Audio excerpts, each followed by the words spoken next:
بسم الله الرحمن الرحیم. ستار انصاری، مسئول مکتب خصوصی شهروند در بامیان هستم. ما برنامه‌های متفاوت داریم که فعلا از صنف اول الی صنف نهم را ما در این مکتب شاگرد داریم.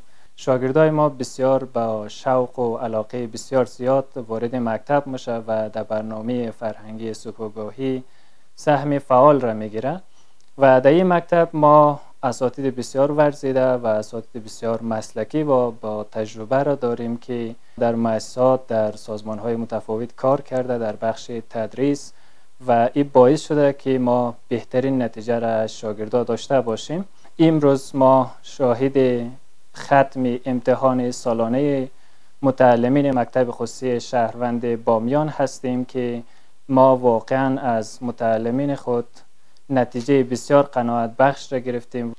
در مکتب خصوصی شهروند شاگردای ما بسیار آرزوهای بلند و بسیار آرزوهای عالی را دارد. من زاهل حسینی هستم. من احمد شبیر متین هستم.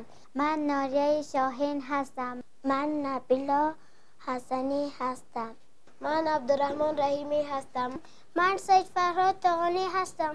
من زینب انصاری هستم. من شاگرد صنف دوم مکتب شهروند بامیان هستم. شاگرد صنف دوم هستم.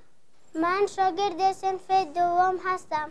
من متعلم صنف دوم مکتب خصوصی شهروند بامیان هستم. من متعلم صنف سوم هستم. شاگرد صنف دوم هستم. من متعلم صنف سوم هستم. من میخواهم در آینده یک پیلوت موفق شوم.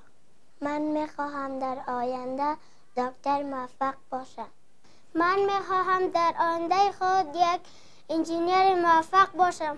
من میخواهم در آینده یک دکتر موفق باشم.